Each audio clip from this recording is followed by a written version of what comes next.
Come on, Annie. Let's go to the movies.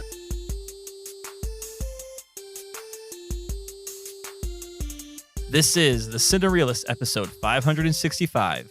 My name is Kyle. My name is James. And my name is Zach. We're here to talk about movies, movie lists, and movie obsession for the next hour or so. And guys, we actually might keep this to like the next hour or so. That might be a true statement, which is rare on this podcast. Might be great. Just because you've said that, guaranteed, we're not going to keep it to an hour. Well, you know, 3 of us have trouble controlling our time management skills. But that's why we brought in a ringer today. Sure. Yep. I turn into a An extra pumpkin person. in an hour. So Yes. Joining us today is my wife, Meghan. hello, everyone. Hi, Megan. Welcome to the podcast, Megan. What's up, Excited to James? have you here. Hi, Zach. Hi, honey. Hi, honey. Sorry, it's a bad habit. I can't break Should it. we just call each other pet names throughout the whole thing? Sure, babe. Oh, So, babe, what do you think about that one? Oh, that was cute, sweetie. Okay, honey bun. Okay, that's enough of that. No, that was referring to Zach. I've never called him Carl, ever. no? No. Why not? I didn't go to college with him, and that was a college thing that they did. Oh. Oh. Kyle, if Megan just started randomly calling you Carl, would that annoy you? No, but usually when she's annoyed with me, she goes, Kyle. It's Puts a true. little funk on it. I will. Sure. Mhm. Nice. Kyle. Well, we brought Megan on because not only is she a great guest, but she also happens to work a job related to food, right? I do. And the movie we're going to talk about today is related to food, I guess. I would say this is definitely a food movie. Sure. It's a food thriller, right? Sure. I'll call more maybe a thriller with food. Okay. Yeah. Sure. Yeah. Zach, you going to weigh in? Thriller with food. I would say it's a food movie. Yeah. So emphasis on the food. I mean, this movie, Attack of the Killer Tomatoes, basically the same movie, right? Layer Was that a cake. movie? I that's just a- remember the cartoon, the Saturday you- morning cartoon. Are you kidding? That's a real movie. Is it? Yeah, absolutely. Okay. It's not a good movie, but it's a real movie. Cal, do you think of the movie first or the Saturday morning cartoon first? I think of the movie first only because Muppet Babies used to use clips from that. And Did they really? yeah, there's also one of like a blob. There was like this, it looked like molasses, like taking over the city. Yeah, there's a movie called The Blob. Is that the blob? Yes. Okay, yeah, Which is Muppet a Babies use that one also a lot. very similar style movie. B movie. They B look like horror movie. black and white, 50s horror movies. Mm-hmm. Yeah. You got it for sure. So yeah, we're gonna be talking The Blob and Attack of the Killer Tomatoes and the menu. I was only We all- prepared for the last one. All right, perfect. Okay. We'll shorten it for you then. Great. Just the menu. Great. We'll talk about just the menu. Before we jump into the menu, though, I need to remind you there's a video version of this podcast on YouTube. Look us up there, subscribe, and watch while you listen. You could also support us on Patreon, patreon.com/Cinereelists. Support the podcast, get extra after show audio, as well as other Cinereelist swag. If you don't want to spend any money, you could just leave us an Apple Podcast review. We'd appreciate that. 5 stars only, or you could send us an email to heyguys@cinereelists.com. Send a comment, a question, a list suggestion, a movie suggestion, any of those kinds of things. Right now, really, we're soliciting emails with your top 10 list for 2020. So make a top 10 list, your favorite films from 2020, or send us one you've already made. Pop it in an email, heyguys@cinereelists.com, and we will include it in the listener top 20 aggregate list for our upcoming 2020 hangover episode. So you got about a week to do that.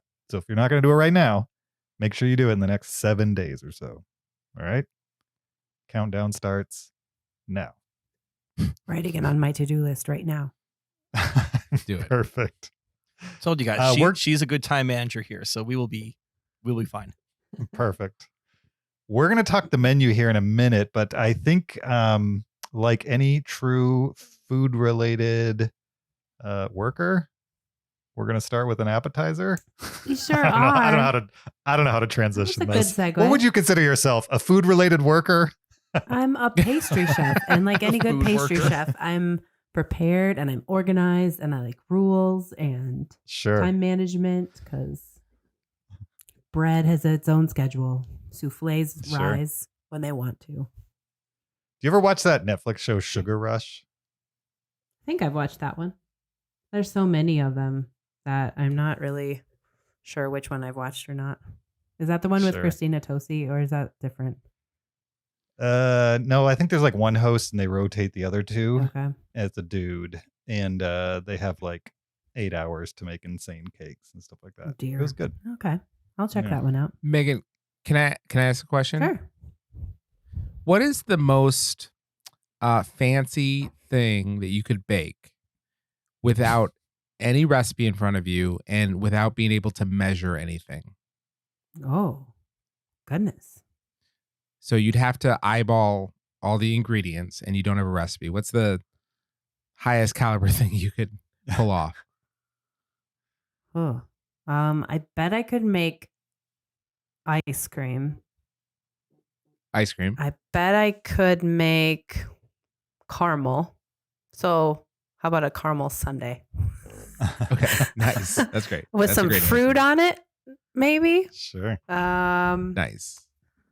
Yeah, let's say that a fancy sundae. Because I know baking has a lot of like precision as far as like ingredients and stuff, right? Yes, it does. Yeah. Okay. So I very much rely on recipes and formulas and precision thermometers and temperatures and time and the look and the feel of things. So I don't So- wing it very so- much.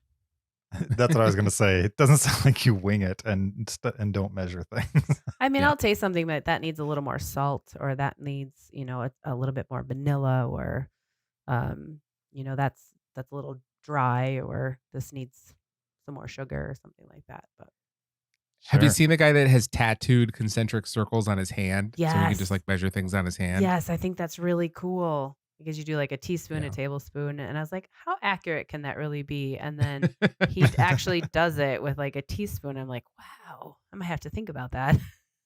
Hmm. Yeah. No, my next tattoo is going to be a salt. There's these cool salt things called Malden salt. Have you heard of them? They're No. from England. I don't know what coast of England, but they're pyramids, and they're really cool. They stay crunchy even when they're moist. You see them on pastries, on focaccia. They're really good finishing salts, but they've got a really cool Hmm. pyramid structure, and I'm gonna get that as my next tattoo Nice. for sure. Can you weigh in on a Cinereelist argument? Of course, I love this. Yes. We really just need a simple yes or no. Okay. You're, it's not going to fit perfectly into either one. Which one do you feel better about? Is salt food? Oh. Is that a fair question? Is that a fair representation of the argument? Kyle has asked me this before, and I think I said no because it's a mineral. That you happen to put mineral. in food occasionally, right? Yeah. Well, it's edible, but edible is not necessarily food. Right. Right. You couldn't like get nutrients from salt. You couldn't. you like, do get nutrients eat from it. salt. You need salt. You Wasn't get the definition of calories food from was salt. like whether it provided you nutrients or not? Yeah. You don't get Mm. calories from salt. You get sodium from salt, and you need a certain level of sodium in order to survive. Mm-hmm. That's true. I guess So- I would That's true. use the definition, and this is not researched at all, and I'm probably gonna get proved wrong within 2 minutes. But if it Mhm. provides calories, then it can be considered food. So a Mm. 0-calorie item like celery is not food. Yeah, because celery takes more calories to burn. But than it does has to- it has other things in it, like vitamins and Yeah. fiber. Kyle, you went with that? You're saying no, celery is Yeah. not food. I'm saying right now, celery, not food. Slap some peanut butter and some raisins on it, then you got food. Yes. Crazy. Try craisins. Even better. I hate celery though. All right. All right. All right. You ready You for got a a game game? for us. Okay. Yes. Hit us. Okay. So I just want to make sure Ready for a game. that I get this right before we start this. James, you have no restaurant experience, correct? Oh, I worked in a Pizza Hut. You for did? Like 3 years. Yeah. Oh, okay. Well, all right. So, all right. And Zach, you worked at Denny's, right? I've worked at 2 Denny's and a Red Robin. And a Red Robin. And I was a caterer. And a caterer. Okay. And then Kyle. Oh, I worked catering too at SeaWorld. Maybe I need to switch up some of these questions because Kyle, you have no restaurant experience. Can you imagine me in the service industry? Not at all. Not at all. No. No. No. Maybe for 3 days. I catered at Epic at your work for a summer. Yeah, but that's catering.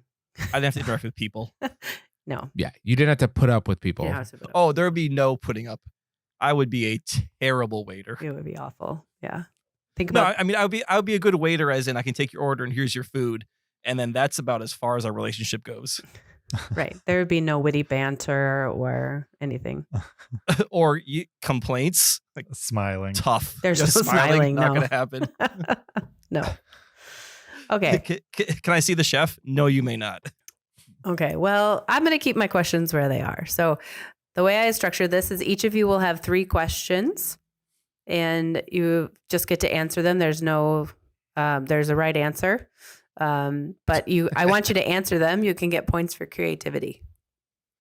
Okay. Okay. Wait, is this a scored game? Are there points? Yeah. You can get up to 3 points. Okay. Maybe How do I more know if this? I'm feeling generous and you get creative. Are you keeping score or am I keeping score? Oh, Zach, you're the eternal scorekeeper. Okay. So, James, I'm going to start with you. Yes. I'm ready. What does it mean to 86 a menu item? Get rid of it. Get rid of it. Here's a bonus out of that. Do you know what to 68 a menu item means? To re-add it. Yeah, I learned that today. correct. All Yeah. right. Okay, so is that 2 points? It is 2 points. Very good. All right. All right. Second one. Is 86 in a menu item? Is it so much getting rid of as more saying like we ran out of it and so don't sell it to people? Yeah. Ran out of it. We burned all of them. We can't. Don't have We it. don't have it. We got shorted. Can't serve it. all the steaks Okay. today or whatever. Yeah. You get trouble because you 86 a menu item, stuff like that. James, number 2. What does a 2 top or a 6 top refer to? What does the top mean? It's a table. The table. Like, what do you mean? Like how many people are sitting at a table? How many people at the table? That's correct. Correct. Very good. All right. And number 3, what is the difference between front of house and back of house? A front of house is where people sit and eat, and back of house is where you make the food. Make the food. Yes. Very good. All right. You got a perfect score. That's correct. Plus 1 for the 68. James got 4 points on that. 4 points out of 3. Very good. Very good. Nice. All right, Kyle. Are you ready? Yeah. Okay. What is side work? um, Oh, I know that one too. it's Me too. it's like catering on the side, or doing like personal chefing on the side. It's No. cooking you're doing outside of your normal job. Like a side hustle. Oh, I want to Yeah, I do got it. I you. want to do it. No. No. Okay. Anybody want to steal? James said. I do. Okay, Zach, go ahead. Go ahead, Zach. It's the extra stuff you have to do after your shift or in your downtime, like wrap up silverware. Yep. Or fill the salt shakers and stuff like that. Yeah. Like outside your Replace shift. the catch-ups. No, like So like, Yeah, when your shift's over. Yeah, so you Yeah, go or- home when your shift's over. no. You got like another hour worth of work when your Yeah, shift's over. never gonna do this. Never gonna do that. this is not for him. I feel like James and I both knew that. So should we both get a point? Yes. Yeah. Okay, Kyle. What does FIFO mean? FIFO, Hold on. like FIFO. FIFO. Yeah, it means food in, food out. Refers to the bathroom. No. Gross. No, Kyle. No. No. No. I know it. James, you know it? I don't. Okay, Zach, you for the steal. First in, first out. It's how you label the food for Okay. when it's going to go bad. Yeah, there you go. That makes sense. All right. We never use that terminology at Pizza. I gotcha. And you have to But- label everything Uh-huh. in the freezer. Mhm. Yeah, we definitely had to do that, and totally makes sense. Yep. That would be a First in, first out. common term. Kyle's not good at that at home either. He'll have like 4 chip bags open. Hey, Megan, can I run by my invention idea Yeah. and tell me if you think it has merit? Yeah. It's not really a lot of inventing, but it's a concept. Mhm. Okay, tell me what you think of Mhm. this. You buy a set of Tupperware. Let's say it's a 40-piece Tupperware set, Okay. right? But it comes with enough tops so that there's 2, 3, maybe 4 different colored tops. Okay. Mhm. For simplicity's sake, we'll say 2 different colored tops Okay. that fit with all the Tupperware. Okay. Yep. And so if you eat a food Sunday through Wednesday, you put the green top on there. And if you eat a food Thursday through Saturday, you put the red top on there. Okay. And then you just visually in the fridge know if the food is a week old or 2 days old. I like that. That would work really well in my household Yeah. because I'm the And one so who as knows. you go further in the week, Yeah. you're like, oh, I should be eating greens today. Yes, I like that very much. It would help Okay, with the thank food you. waste. I think so. Yeah, agreed. Don't like it. Why don't you like it, James? I mean, what if you accidentally lap the week? Now you're looking at the green top thinking it's fresh. It's a week old. No, because you get to Thursday and you're like, I need to throw all that stuff away. Right. Yeah. After a week, you get rid of the stuff that's in there for a week. Mm-hmm. I live alone. That's your sign. I live by smell only, so I just pop the top. All right. Smells good. Let's go. Yeah, give it the sniff test. I just Anything gross green on it Megan that's out. not supposed to be. No, There you go. I'm so glad I live with you, Kyle. Prevent you from eating all of the things you shouldn't. I survived many years before you of eating whatever I wanted in the fridge. I guess. But thank you. I guess. All right. Your last question is, what is a POS? Oh, that's point of sale. That refers to your cash register or whatever you're going to use to sell something. Very good. That's correct. Very good. I thought you would take that in a different direction. So I'm glad you Our did that. POS, that refers to the customer who you have to deal with in the store. Mm-hmm, mm-hmm. Ridiculous. I just want to say that I knew all of James. Oh, you did? I did, yes. All I right. did. So I was like, oh, this isn't so bad. And I get FIFO and the one I forgot already because it's just in and out. So Side work. side work, exactly. Okay. Yeah. All right, Zach, are you ready? I'm ready. Okay. What is an Adam and Eve on a raft? So that is like cooking shorthand. You know, it's like, you know how cooks have like a funny little name for everything? Huh? That's like short order cooking. That's a short order cook name. For what? That I don't know. I'll have to guess. Take a guess. And my guess is that it's like 2 eggs on toast or something. You're right. Correct. Yes. Very good. I thought it was a hot dog. No, no, no. No. All right, Zach, your second question. What is a Okay. dead plate? This is another one I don't know, but my guess would be a dead plate is something unsanitary happened and so it can't go out. I'll give it to you. It's food that's nearly or totally unservable due to temperature or appearance, or it's sat too long in the window. So they got to remake it. Got to remake it. Yep. So it can't go out. That's correct. Okay. This last one's a doozy. You ready? Whew. All right. All right. In the movie, Elsa shows the patrons the meat smoking shed and describes the process of how all hell would break loose on the 153rd day. This is known as a HACCP plan. What does HACCP stand for, and or what does it mean? Well, that is a doozy. That's why I gave it to you. One of Thank these you. questions is not like all the others. I do not know what HACCP stands for. I'll take a shot at what it means, though.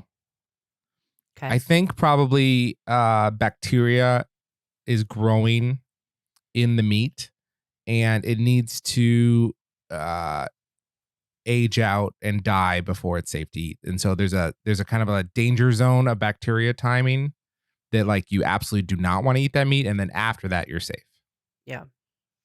It's about a management system in which food safety is addressed through the analysis and control of biological, chemical, and physical hazards and raw material production. Nice. What procurement. does it stand for? I am looking that up because I did not include that in my little thing here. Because you knew I wouldn't get it, so there's no reason. No, I to- had Can one. we- I had one that I did and one that I did not, and I erased it. The one that I did. Is it a hazard and safety plan?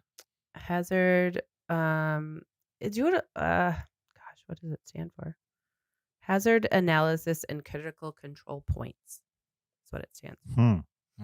There are a lot for like sausages, bacon, kimchi, a lot of things that are acidic or technically raw, but okay to eat, like smoked things, stuff like that. I'm kind of amazed that before refrigeration, people could just dump salt on their meat and Yeah. bury it, and that was good enough. Right. A lot of vinegar, like sauerkraut, totally fine. Yeah, it's crazy. So I'll give Just it to you. smoke it for a couple days and good enough to eat. All right, Megan, we have a tie, so hopefully there's a tiebreaker. No. Okay. No tiebreaker. Well, we'll live with a tie then. James and Zach got 5 points, and Kyle got 1. I think technically Zach should win. And here's why. Because he knew all of mine. And I definitely didn't know all of his. Okay. Does There that we make go. sense? Okay. So if we have see to what go you're saying 1, there. 2, 3, I think even though we're tied, you get the tiebreaker. Okay. I'm happy to do the tie because I like that I'm tied with you and that Kyle is a 1. Just because Kyle always wins a trivia these days. He does. The reign of Zach winning games is over. Now He that doesn't Kyle's even on the try, podcast. and he's just good at it. Oh my God, stop, you guys. You cannot stoke his ego on trivia right now. No. Yeah. Let's. I want to hear more about how No. good I am at trivia. No, please. Yeah. And if not for his like crippling arrogance, it would be like really awesome. My humility knows no bounds. I mean, it's a problem. I mean, people at work don't even like playing with him anymore because he wins all the time, evidently. That's That's what I according heard. to Kyle. Truth to that. According to Kyle. Ugh. All right. Speaking of not wanting to play with people at work, let's talk the menu. That's a good segue. Segue of the year, James. And it's only Podcast over. January 15th. You did it. Nice. You did it. The menu is streaming now on HBO Max. We're going to dive right into it right after this clip.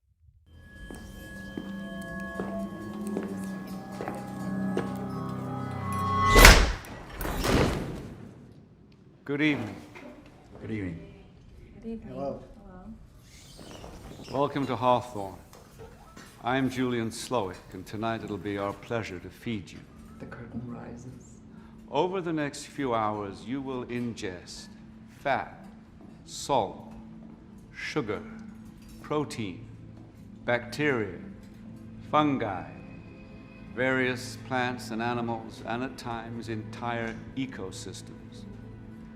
But I have to beg of you one thing. It's just one. Do not eat. Taste. That was The Menu, a 2022 American black comedy horror film directed by Mark Mylod, starring Ray Fiennes, Anya Taylor-Joy, Nicholas Hoult, Hong Chow, Jeanette McTeer, Reed Birney, Judith Light, and John Leguizamo, amongst others. The official IMDb plot synopsis for The Menu is: a young couple travels to a remote island to eat at an exclusive restaurant where the chef has prepared a lavish menu with some shocking surprises. Dun dun dun. Nice. I think that's a pretty good one sentence description of this movie. Yeah, I think so too. Before we jump into it, we should tell everybody that there's going to be like a small non-spoiler section where we will give broad spoiler-free thoughts on the movie, and then we will be quickly moving into spoiler chat. We'll let you know when we move from non-spoiler to spoiler. What did you guys think of The Menu? Should we start with Megan as the guest? Sure, I'll start. All right. Overall, I thought it was a really fascinating movie. Really beautiful scenery, really thoughtful menu, really thoughtful dishes, playful and horrifying at the same time. And I really loved, let me see, what was her name? Hong Chow. Thought she did a really great job. Yeah. Just so like spot on how she just said no to people. Can I have some bread? No. What is this? A tortilla.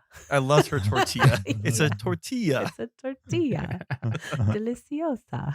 Yeah, it was just great. So I find Nicholas Hoult, I think in every single role I see him in, I just don't like him. But when I hear him on other podcasts or interviews, I think he's a generally nice guy, but I find him grating as an actor. So he was not my favorite part of this movie. But Ray Fiennes did a really great job being a tortured artist, I think, getting his point across of how much he's kind of lost his edge. Oh, that's not too spoilery. No, we're good. I don't think so. Okay. I mean, James hasn't gone yet, so anything you say will be overshadowed by James's spoilers during the non-spoiler section. Well, then I'll just jump in right now and I'll spoil it. I really wanted to like this movie, and I certainly didn't hate it, but I was so unimpressed by it at the same time. It feels like, it reminds me of Black Coat's Daughter, which is a movie that Zach thought I would love, and like everything says I should love that movie, and yet I watched it and I don't care about it at all. And that's kind of how I feel about The Menu for some reason. I did like the cinematography, and I thought the chef culture was interesting, like spinning it on its head, the idea of like everybody in a kitchen saying yes, chef. And it's like, what if the commands that they are given are like absurd or immoral or something like that? Would they still say it? You know what I mean? Like the kind of weird culty culture that sometimes certain kitchens might have. Especially when you get into these like 5 and are there 6-star restaurants or just 5? Just 5. Okay. 5-star restaurants where it's like a celebrity chef. I thought that was interesting, and it went places, but it always just felt like, I don't know. I wasn't into it. I can't fully explain why, because it feels like a movie I should like. And in the end, I just kind of walked out of the theater and was like, all right, I saw it. I don't know. It also felt, I felt like I wanted to break out of the place that they're at.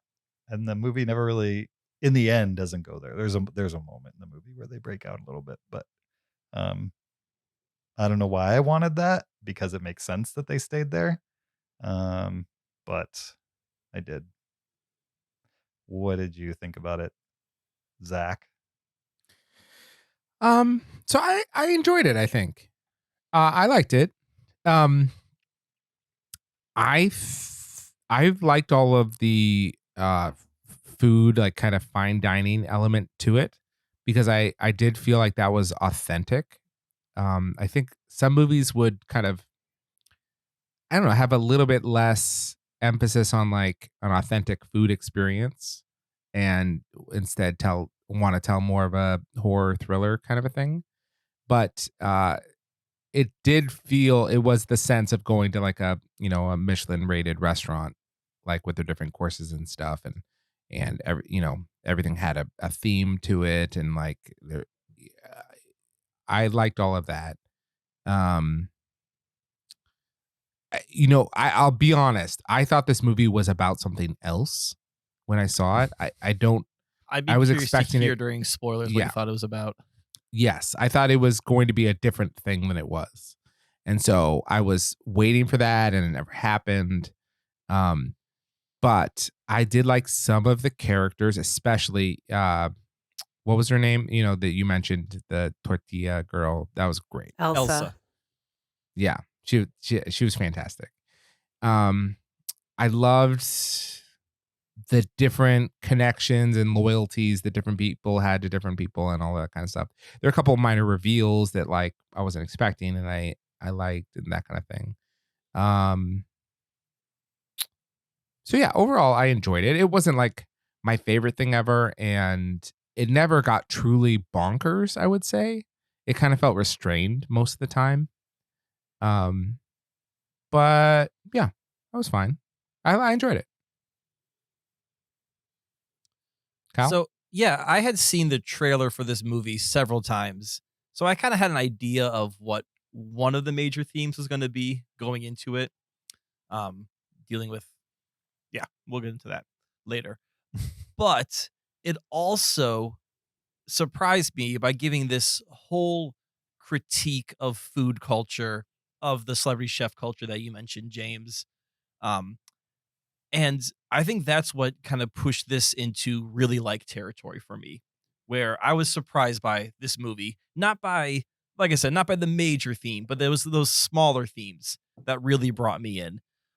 There are these great shots of each course. They kind of do like the Food Network, zoom in on the course with the spinning plates and like a little description of what the course is. And as the movie goes on and things get weirder and weirder, the descriptions of the courses tend to match that. So there's like a little bit of humor there, and also kind of skewering the whole idea of like these glamour shots of food that we see on television. And then you have the Anya Taylor-Joy character, she brought something unexpected to the story. And I think she was able to take what I was expecting to be the major story and spun it on its head a little bit because of her presence in regards to the whole night. I know I'm being cryptic here because I don't want to get into the whole spoiler of it all, but I thought her presence gave the movie something interesting to look at aside from its major themes.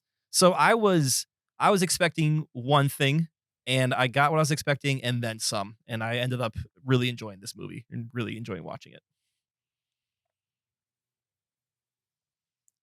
Nice. I think my biggest issue with it is, and we'll get into it in spoilers, I think it had something to say, and I'm not sure it said it. I don't know. I mean, it was dancing around like, oh, you can be too into food, or oh, chefs maybe have too much power, or like the power dynamics. There's lots of like little moments where they literally like hit it right on the head, exactly what they're trying to say, but then they like very quickly move on. And it also has like a strange sense of humor to it that for some reason it didn't do it for me. Normally dark humor does do it for me, but on this one maybe I'm just not enough of a foodie, so like somebody freaking out over food is like not funny to me. But that's like 90% of what Nicholas Hoult did in this movie was like freak out over food. It's like, okay, I get it. He's freaking out over food. You know what I mean? I don't know. They just kept going to that over and over. And a lot of the characters are kind of one note, and they go to that note over and over and over again. When you have 10 people in a movie, maybe that's what you have to do when you're telling this kind of story. But It just it didn't inspire anything in me. Yeah, I think in a movie like this, where it has the themes it's hitting on and it has this ensemble cast, they're not going to spend a lot of time developing those characters, Mhm. right? They're playing archetypes to drive a point across. And I guess so I wasn't expecting there to be a lot of background or going deep into who these people are. Like they're there to represent something. And I think for what this movie's doing, their surface level representations was enough for me. Mhm. Yeah, the other thing I had a hard time with, and this is normally Zach's bag, but for some reason this happened to me on this one, is like there's one person that's a good person. Everybody else is like not a good person. Yeah. Certainly they don't deserve the things that happen in this movie.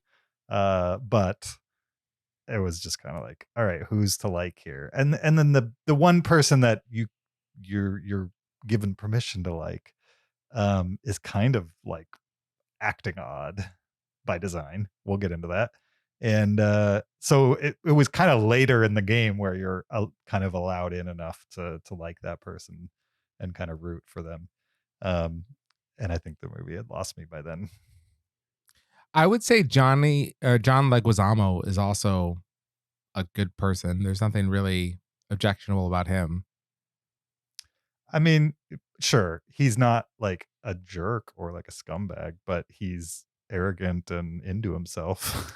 You know what I mean? And he might be on the end of his career, but they definitely made him kind of look like it's kind of the sad clown type of thing. And they do drop hints Okay. about like, here's the apartment in New York that your wife doesn't know about, and you have a DUI. Oh. So like, there are That's right. character forgot. flaws that you may not, people would be like, oh, then I don't really like him after all. Yeah, good point. Good point. He also has that whole pitch about his food show. He's like, it'll be a picture of me in Italy on a Vespa. And then we'll go to like South Africa, racism's bad and all. And then Emmy time. And like, like he's not really thinking this all through. Yeah, I definitely think they flushed out the restaurant so they have 12 diners, and there could have been probably 6 solid diners in there that Mhm. he could have had, major beefs with 6 people instead of 12 minor beefs with 12 people. You know what I mean? Yeah. Mm-hmm. Yeah, and there's one character like off to the side that we'll talk about in the spoilers.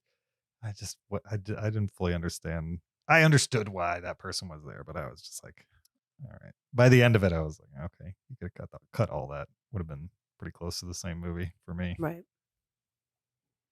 Yeah. Anything else? Spoiler free. I learned that the food that was served was actually consulted on with a Michelin-starred chef, Dominique Crenn. She's the Nice. only female 3-starred Michelin chef in the United States. And she said, I'll do this, but the food's going to actually taste good. It's not going to be crap that you're just going to serve to people. And I thought that was really cool that she's Yeah. like, yeah, I'll do this, but it's going to be good food. And That's great. yeah, so I like that part of it. It felt authentic. As somebody who doesn't go to 5-star restaurants, I was like, okay, that's probably what it's like. Yeah. Have any of you been to a Michelin-starred restaurant? I've not, no. No. Okay. Have you, Zach? I have been to a 1-star and a 2-star. Oh, where? Do tell. Yeah. The 2-star was in the Netherlands, and it was incredible. And then the 1-star was in Singapore at this little like marketplace. There's like this little shop where you buy something that costs like $8 and it has a Michelin star. That's awesome. Wow. Yeah. That's really cool. It's like the cheapest Michelin starred restaurant in the world, I think. What a cool experience, though. Yeah. Nice. Very nice. Very cool. I will say at the one in the Netherlands, someone I was with said they were allergic to an ingredient that was in like 4 of the things.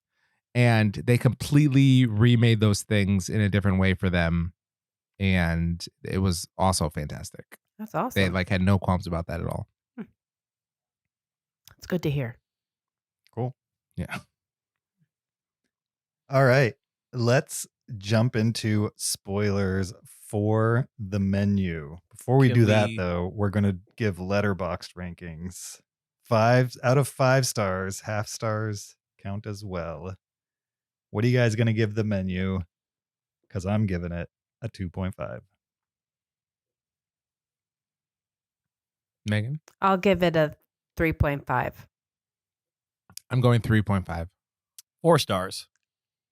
4 stars for 4 Kyle. stars. I think Kyle likes it more than he's let on so far. So this would be an interesting spoiler discussion, hopefully. There's definitely things I want to talk about. All right.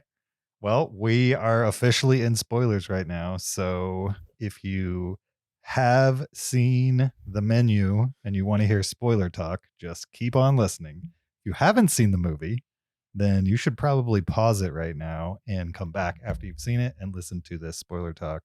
Or if you don't care about spoilers, feel free to listen on. Kyle, since you have so much to talk about, why don't you start? All right. Yeah, so I mean, I knew this movie was going to be some sort of put rich people to the test, eat the rich, whatever kind of theme that was. Mm-hmm. What I didn't know and what I really liked about it was how everyone there was so somehow personal. It was a personally picked list by the Ralph Fiennes character. Mm-hmm. Right? He has this whole plan of this is going to be his final meal at this restaurant. His success has caused him to now hate his profession. Right? He no longer enjoys cooking. He no longer enjoys running this restaurant for other people. He doesn't enjoy the clientele, the people who come to his restaurant. Like he is the ultimate burned out, jaded, tortured artist, as Megan said. And he assembles this collection of a dozen people as kind of his final, like, this is my final menu, and a big FU to these people. Some of them have very personal connections, like the I love the food critic character. And I just loved like how she picked apart everything but had nothing to say. And then she had her assistant or publicist there who's just like the yes man for everything. Like there's that moment where they get the bread no bread, which I thought was very clever. Me too. And she looks at one of the dips and she goes, "Oh yeah, that's broken." And then the publicist was like, "I wasn't gonna say anything, but I noticed that on the way out." Like, no, you didn't. Like, you're so full of it. But that's his point. His job is to be like the enabler and the yes man to her. So I thought she was great. And then you had people as not connected as like the John Leguizamo, who's just this washed up actor who reminded Ralph Fiennes about what he doesn't want to become. I thought So, John like, John Leguizamo. Yeah, I thought he was one of the more superfluous actors or players in it. He could have just been like not there and just Ralph Fiennes didn't like one of his movies and that's why he was there. So what? Yeah. Well, yeah, yes. So you got this broad range of characters, and they were all going to be put to the torch, literally. And then you introduce Anya Taylor-Joy, and we find out she's not supposed to be there. Like, she was not on the original list. This Nicholas Hoult, who's an awful character, brings her along. We learn more about her, and then that is where the movie really was interesting for me, was watching the Ralph Fiennes character deal with, this person is not supposed to be here. This is not part of my plan. How do I adapt for her presence? And I thought that's what made the movie very interesting for me, and took it above beyond just something like rich people are bad and let's kill all the rich. Are you one of us versus one of them? And she got to choose. Yeah, the whole us versus them. Exactly. Like, why wasn't she just one of like the older couple who was just there and they didn't really care what they were eating? Maybe because she just wasn't eating. She just didn't care enough to eat. Sure. She just like rebuffed the whole system. Huh. Interesting. Yeah.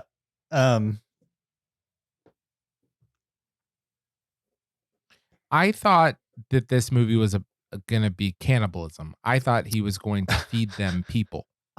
I at one point, yes, it seemed like it was going that way, possibly. So what I was expecting was then the satire were going to be these people were going to be like, well, let's go with it. You know, the chef is probably going to make it. It's a once in a lifetime experience with the chef, you know, and they're going to go with it and that kind of angle to it. And so I was surprised that it didn't do that.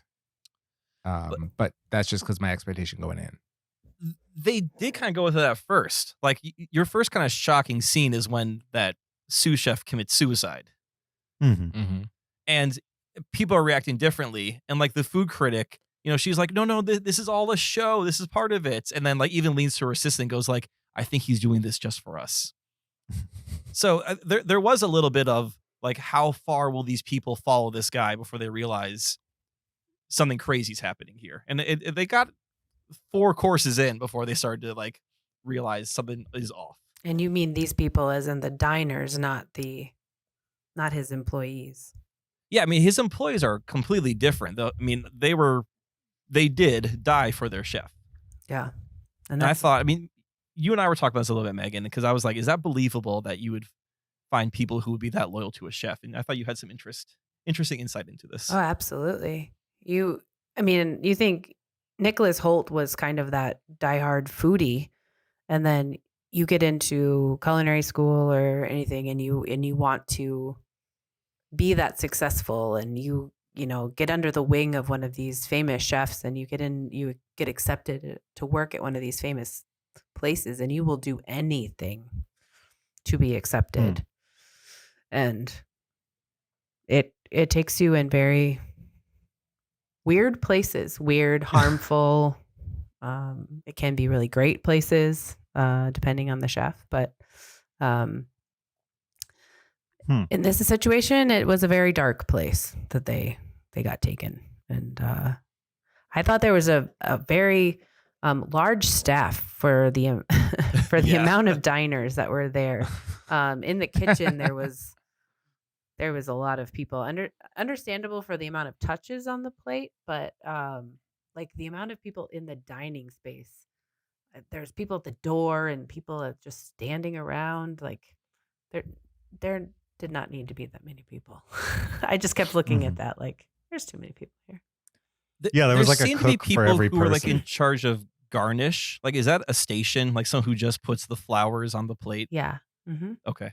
Mm-hmm. The finish, the expediter. Well, the expediter kind of just calls out the orders and makes sure that everything is finished before.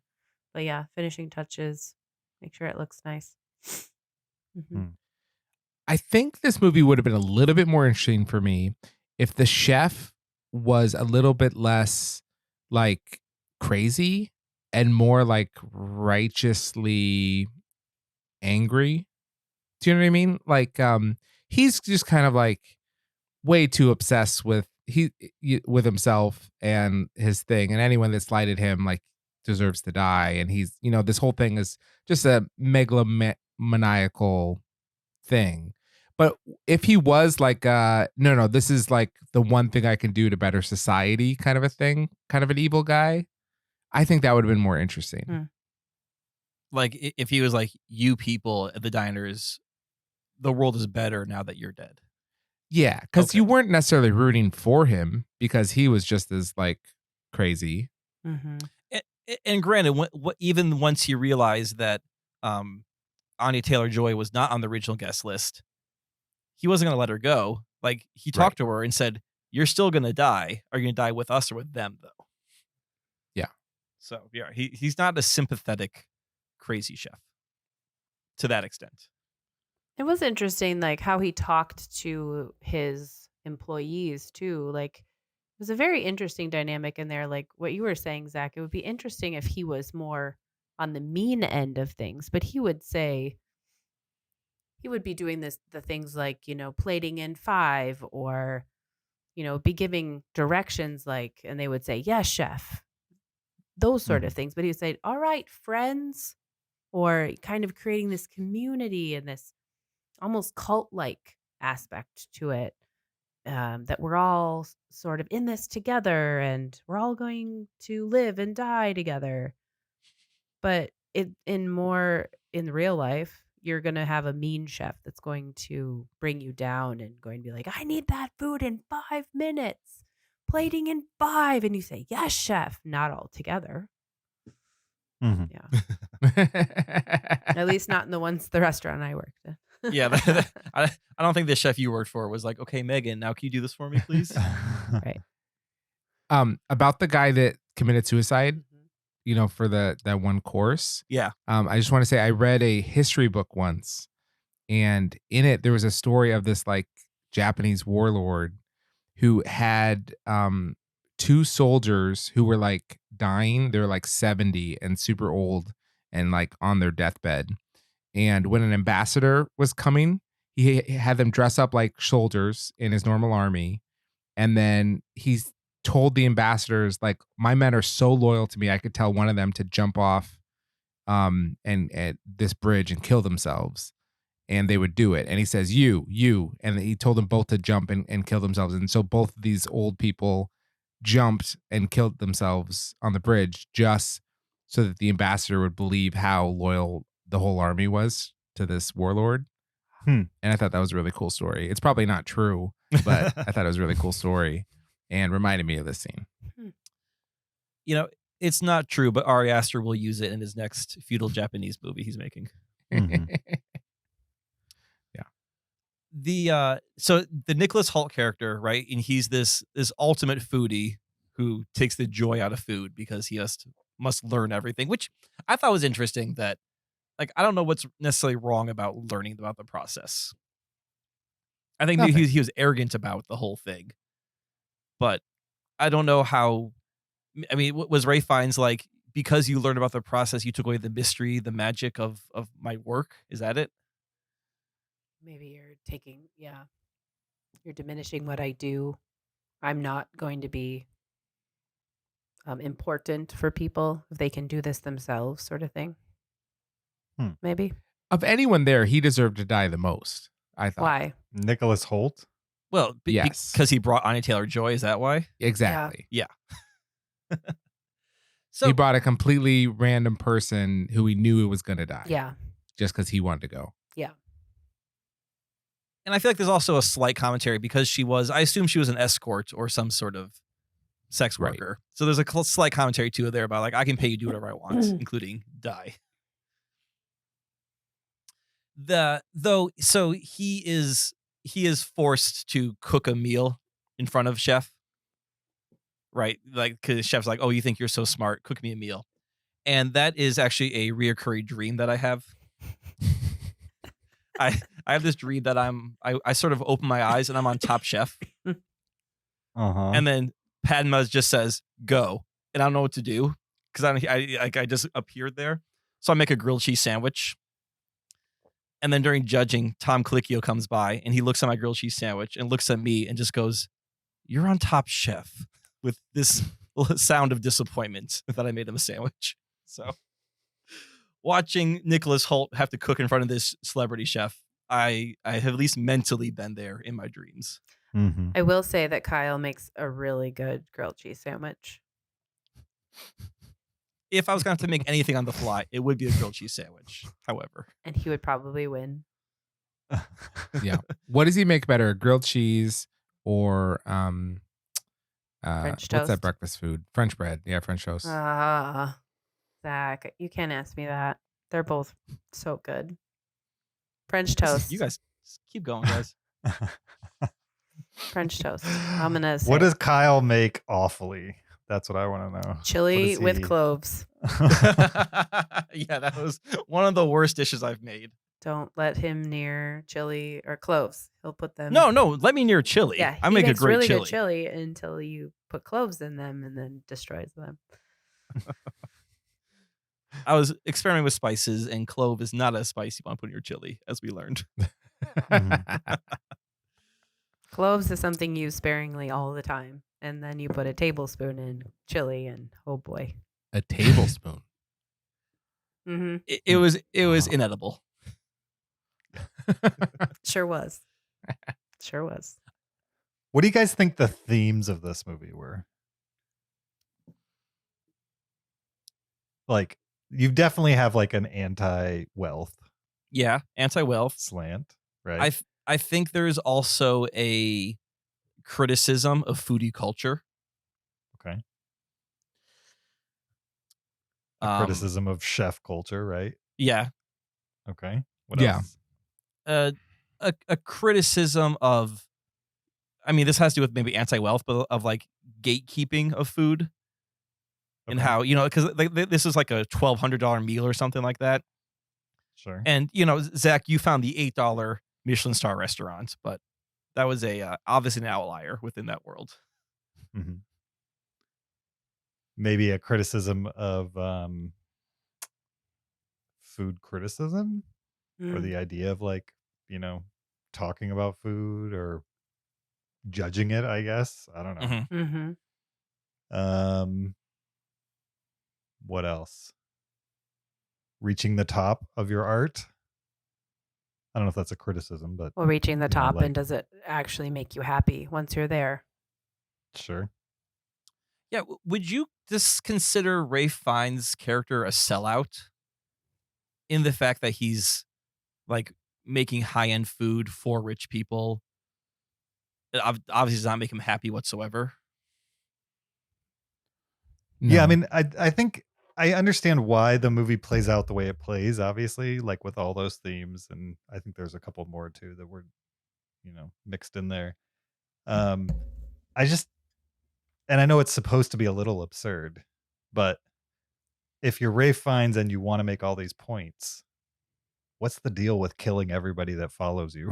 You know what I mean? What's the deal with like killing all the chefs and a bunch of people that really, in the grand scheme of things, don't deserve to die over this? It just felt like, I don't know. It felt like it touched on like all these little things, but it never like dove into any one of them enough for me that I was moved into it. And I may have missed it, but what's the thing with the mother? Like the mother just didn't pay attention to him, and so he's going to kill her too. Was that generally what it was? Or Yeah, so I do have some, like, even though I gave it 4 stars, I Mhm. can give it 5, and there's some reasons. And the mother's one of them, where she seemed like this kind of underdeveloped addition of like, here's my alcoholic mother who that's what he said, ignored me. alcoholic mother. Yeah. Hmm. Right. So I mean, like maybe maybe she somehow, you know, how she raised him led to him his feelings of whatever. But yeah, I'll agree that she was sort of put there as this mystery, and then it was never really, it wasn't a very interesting reveal for me that Yeah. it's my mom and I don't like her. Yeah, and maybe in just thinking the movie out, it makes sense that like he's been, you know, conditioned, tainted, I don't know what you want to call it, but at this point when you're this high up the ranks, your ego is so big you can't see beyond the idea that like what you're doing is counterintuitive Mhm. on some level. You know what I mean? It's like he's fighting against power systems and yet he's abusing his power at the same time. Oh, for sure. By condemning all his condemning these people to die, whether they Right. follow him or not. Yeah. Yeah, and I kind of feel like there was a weird out moment in the movie when he brings a female chef out and she says, you know, he's sexually harassed me, and then she stabs him in the leg, and he's like, see, I'm part of the problem. Mm-hmm. I was just like, Yeah. how many messages is this movie gonna have? It's like every character has like a weird message around it. And then I don't think they were trying to justify his actions through the rest of the movie, but it just felt like a weird moment where they're like, you know, lumping him in with everything he's fighting against. It was strange. But I think what you're trying to say is, or you know, your point, James, is that like, what's the point if he's putting this on for all these people who have done all these bad things, and you know he's Mhm. at the end of his rope, and he's taking all these people down with him, both his staff and his patrons, and he's made all these grand gestures to all these people, and they go up in flames in what will look like an accident, a kitchen fire or whatever. Mhm. What's the point? Mhm. Like, the news will cover it and say, this restaurant burned down, and no one will know about the restaurant co-owner and his business making all those false bank statements and Mhm. I don't know, all the other The people. infidelity of Infidelity and of the politician, and right. there's like everybody in the room kind of gets out of, Absolutely. they die, Right. but they get out of the repercussions of what they've done. Yeah, that's a good point. Exactly. What was the point of it all? Yeah. Can I ask what we're supposed to take from the very last shot of the film? The burger? that- So like the restaurant blows up Mhm. and she looks at it and then she takes another defiant bite of the burger. Uh-huh. And then the movie ends. And like what's going through her mind and at that moment? She also wipes her mouth with the menu that's in the gift bag, Mm. That's true. which is a little on the nose. But like I don't know. For a normal person, I feel like they would not keep eating that burger after all those people like died horribly in a fire. So like what is she thinking? Like is she sending a message by finishing the burger, and what is that message? I mean, maybe it's more like I figured out how to survive this that nobody else did with this burger. She basically figured out on her own that he grew a love of cooking through cooking burgers and wherever he was from. And so she played him basically to be able to get away. Or she gave him the Maybe. last gift of being happy. Finally, one last That could time. be. Sure. She ratatouille'd him. Sure. Ratatouille. Yeah. I think that's great. Like I liked how this movie found an out or an Mhm. ending, because oftentimes you get to movies with cool setups and then they Mhm. don't know what to do in that third act. And this movie figured out like, it wasn't she wasn't escaping. It didn't turn to like a chase movie or that kind of thriller, Mhm. right? It was her using her wits and her knowledge to save herself. She couldn't save everyone else, or maybe she didn't care to save everyone else in the restaurant. At that point, she was in it for herself. I mean, she could be a selfish character too. Like she wasn't trying that hard to help everyone else out. True. Another thing that is totally not spoiler, but I forgot to bring it up, is Judith Light, who played the wife of the guy who gets his finger chopped off. I used to watch her in Who's the Boss. And I have not seen her in 2 decades. And so to see her on screen again, I was like, oh my gosh, it was just kind of shocking to me. But That's where she's from. yeah, they didn't ask much of her character. She's just kind of like mad the whole time, or Got it. hurt, I guess. That's another one. Like, why would she get punished? There's a couple people in the room where I'm just kind of like, I know they take a moment where the John Leguizamo's assistant is Yeah. like, why am I here? And he's like, did you go to an Ivy League school? And she's like, yes. And he goes, there you go. Well, and like- she Yeah, had that- no student okay. debt, so Right. Yeah, Right. student So he's loans. like, you're wealthy, so you die. Yeah. It's like, okay. That seemed like more of a punchline.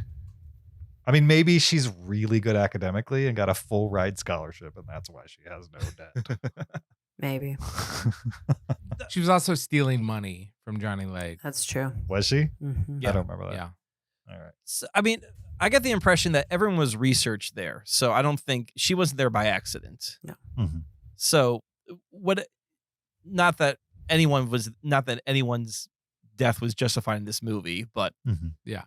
her death was justified within the universe of this movie. And she For sure. I also don't think that the chef had the best judgment in the world as far as who deserved what. That's true. She also was one of the people who didn't pay attention to what she was eating. Like she just kept coming there and like she could not name a dish that she had dined on, even though she had been there 12 times. Oh, this is the Judith Light character. Yes. The old- She said it was yes. cod. She's like, we Mhm. don't serve cod. So Do those people exist, Megan? People that go to these restaurants over and over again but have no idea what they're oh eating? yeah. They just go there because they can. Mhm. Absolutely. Yep. Mhm. You guys all said that you enjoyed the performance of Hong Chow. Yes. Who played the assistant. You guys should see The Whale. There's only like Oh, 2-3 actors in The Whale, and she's one of them, and she's great in it. I do want to see The Whale. I think I'm to the point where I want to see it now, Kyle. No. Okay, you're there. I'm there. Okay. I played the long game on that one. You don't wanted wanna me see to it, come Kyle? around to see it. It was my idea. I got it. Yeah. I know. Oh, so we should see it now, you're saying? Yeah. Okay.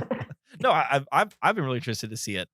I'm surprised it's not to streaming yet. I'm wondering if they're waiting for Oscar nominations and then they'll dump it on VOD to try and make a bunch of money on people rushing to see it once it gets expected nominations.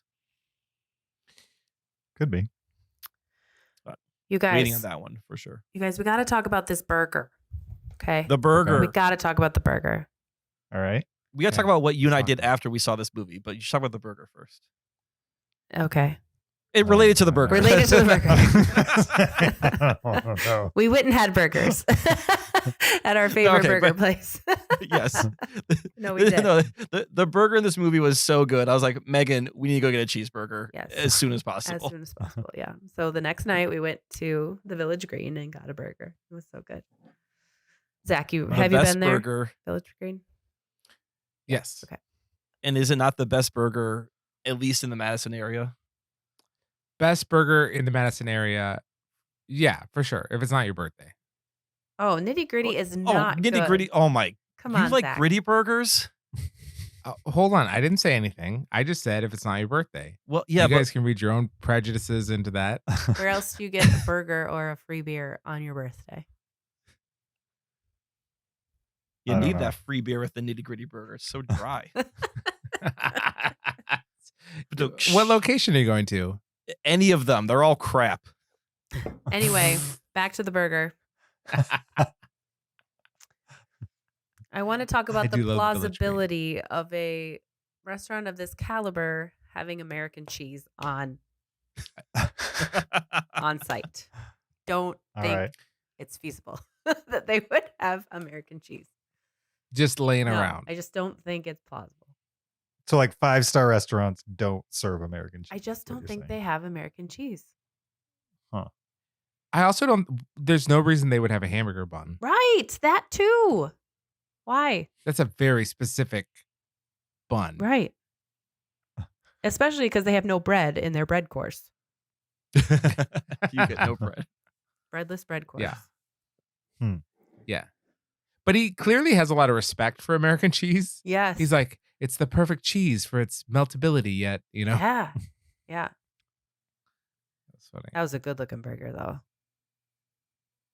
It That was a double cheeseburger with 2 slices of American on each patty, and it was smash burger style, Uh-huh. which is Megan has convinced me correctly that smash burger is the superior way Uh-huh. to make a cheeseburger. Uh-huh. Very thin, crispy edges. Delightful. Put the onions on it and cook the onions on the burger right on the griddle. Oh my Grilled goodness. onions. Yep. Do you like the grilled cheese aspect to it? I usually put them on at the end. I don't usually griddle the cheese, but I'll try it next time for sure. Yeah.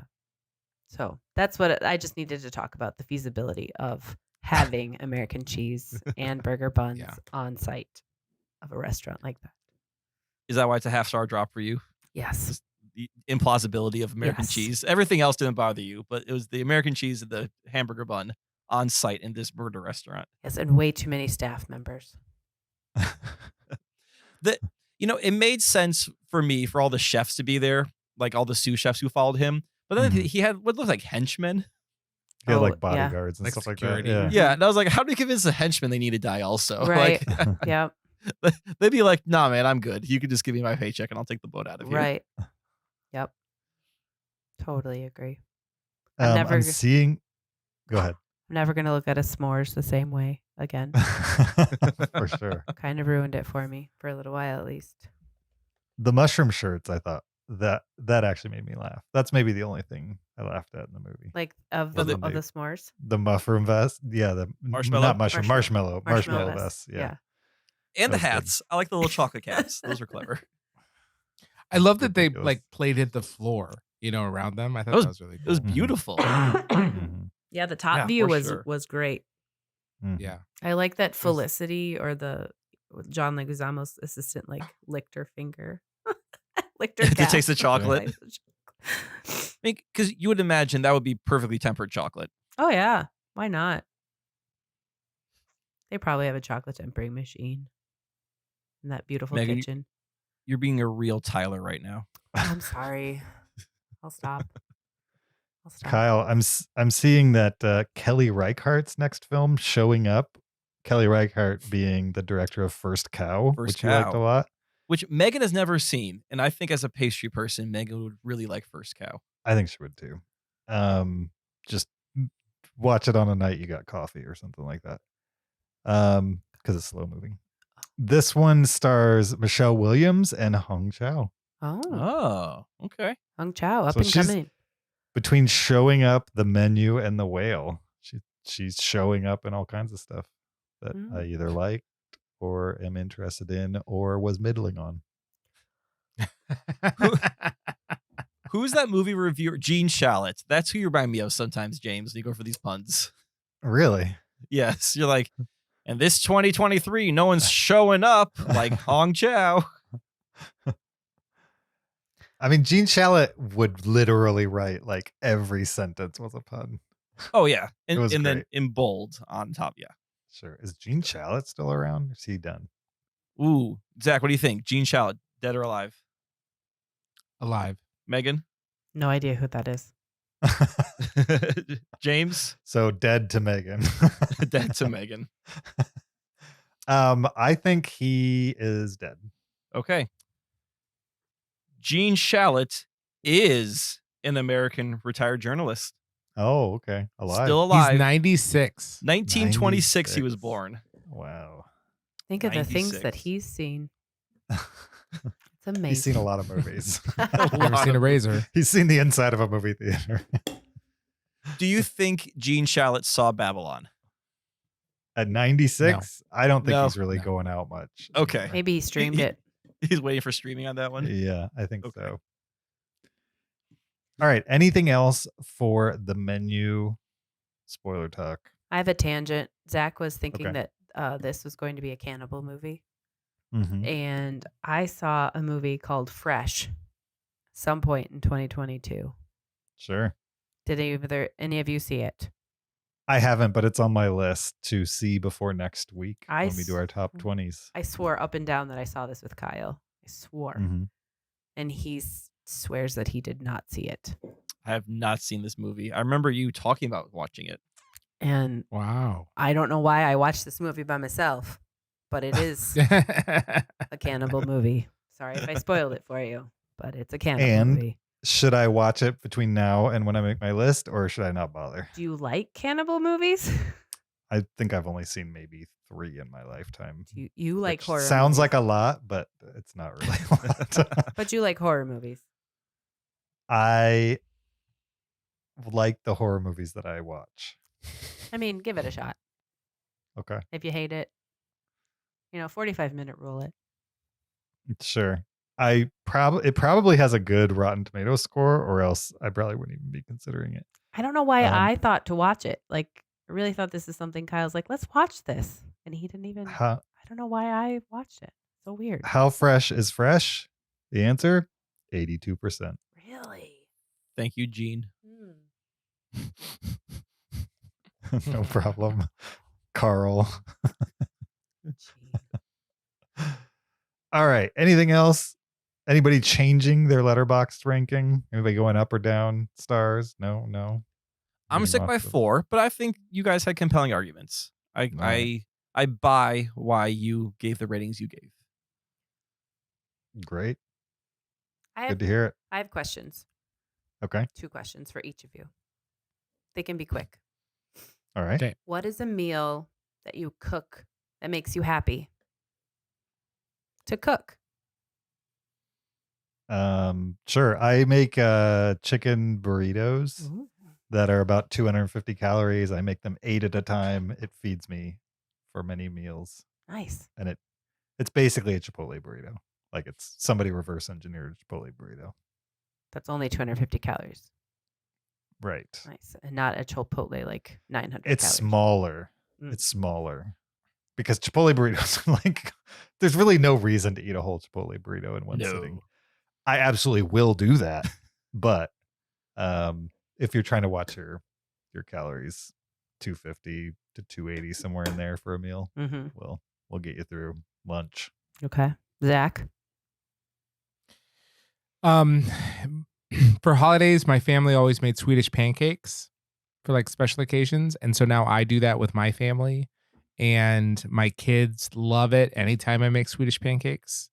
And I like making them. And I'm the only one in the house that like knows how to make them. And I really like that. Are those the little They're- Ebskabebers balls? No, they're big and super thin. Oh, like the lacy ones? Yeah. Okay. Kyle? Fried rice. Fried rice. I like making fried rice. Yeah. You make it very well. Thank you. Oh. Okay, my second question is if you're in a kitchen and need a weapon, what are you reaching for? In the movie, Anya Taylor-Joy reached for a grate of an oven or the stove, which I thought was genius. And I think Elsa had a knife, which is pretty predictable. Mm-hmm. Yeah. Probably a meat cleaver. Mm-hmm. I would maybe, I have like a meat tenderizer thing. It's like a big metal mace, basically. Psychopath. We Well, have you're the a one meat with the tenderizer. Yeah, we Cleaver. have one of those Yeah. hanging on the wall. Yeah, but a cleaver's fast. You're like bashing somebody over the head with a meat tenderizer. Yeah. I guarantee your cleaver is dull. And Not in a professional kitchen, it wouldn't be. That's going to be hacking. You're going to be hacking away with that one. I would probably grab our 9-inch cast iron Oh yeah, the hefty one. because it's got heft to it, but like that 12-inch cast iron it's heavy. Like you can't really get a good swing out of that You one. need two You're gonna throw a hands. shoulder out. Yeah. That 9-inch one is light enough where you can like swing it, but it's also hefty enough where you make contact with the temple Mm-hmm. and lights out. Yeah. Agreed. All right, cool. You guys are like- That's a one and done kind of weapon right there. you can swing that fast enough where someone's not going to be able to dodge it. Yeah. Yeah, oh yeah. Or even Okay. if you don't aim for a head, aim for like something meaty, like a shoulder or a torso, and that's gonna throw them off. I know that I've thought this way too well through. Oh dear. Okay, I'll watch out. No. For self-defense purposes. Oh, okay. Okay. You guys are like Unagi. cavemen, just like banging things over the head. I don't know. I'd rather get hit by cast iron than get hit by that meat tenderizer. Mm-hmm. You'd rather get hit by a cast iron than a meat tenderizer. Yeah, because it has like jagged points to it. Sure. Yeah, and that's stuff. superficial wound. Like a cast iron, that's gonna keep going past you. Like that's gonna knock you over.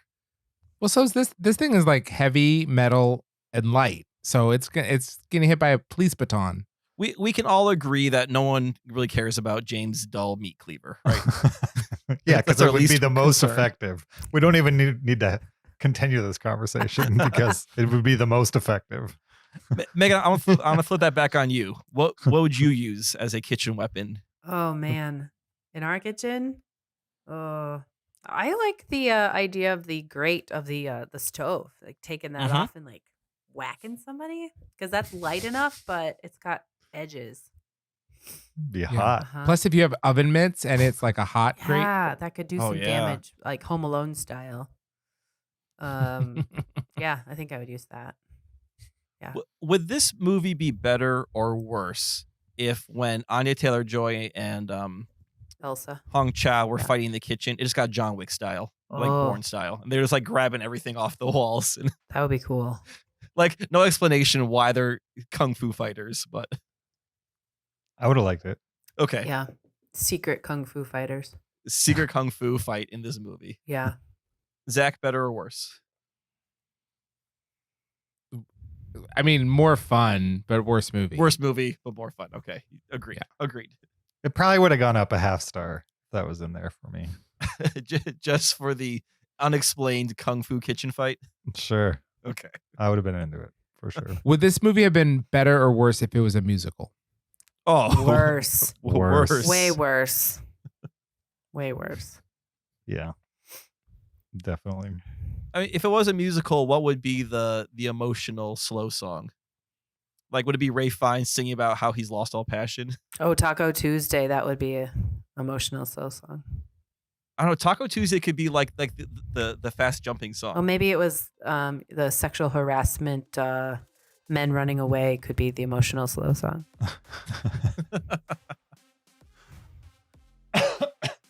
All right. On that note, thank you for joining us for this episode 565 of the Cinereelists. We appreciate your listenership. Don't forget, find the video version of this podcast on YouTube. Subscribe there. Support us on Patreon, or at least check out the page, patreon.com/Cinereelists. Leave us an Apple Podcast review. We'd appreciate that. 5 stars only. Or send us an email, heyguys@Cinereelists.com, REEL with an S on the end. Also, send us your top 10 of 2020. Again, one more week to do this. heyguys@Cinereelists.com. Be included in our top 10 of 2020 listener aggregate list, which we will do in a few short weeks. With that said, next week is the big one. You don't want to miss it. It's our top 20 of 2022. Do I keep saying 2020 for some reason? Probably. There's a lot of 20s coming out. I can't tell you which ones are the right ones. Right. So if just I've been saying 2020, what I mean is 2022. So just ignore all the others that I said the wrong date. Wait, we're doing our top 20 of 2022? Yes. 2 years later.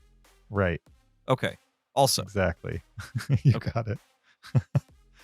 Yeah, so expect that next week. It's going to be a good one. Be there or be square. I don't know. Thanks for coming on, Megan. We appreciate it. Do you have anything you want to plug? No. Happy baking. No. Happy baking. You could find the podcast on social media on TikTok, Facebook, Instagram, or Twitter, or you could find me on my social media accounts on Letterboxd or Twitter at YoJRB.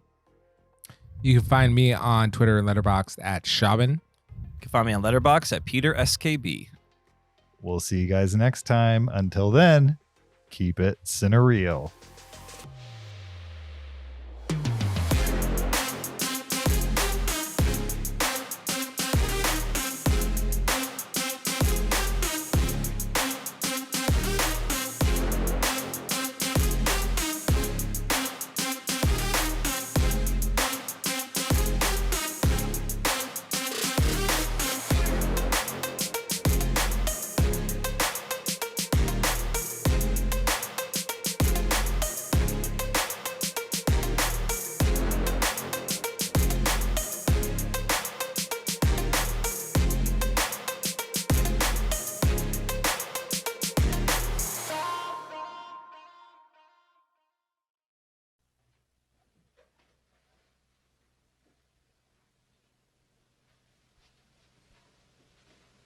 You're still here? It's over. Go home. Go.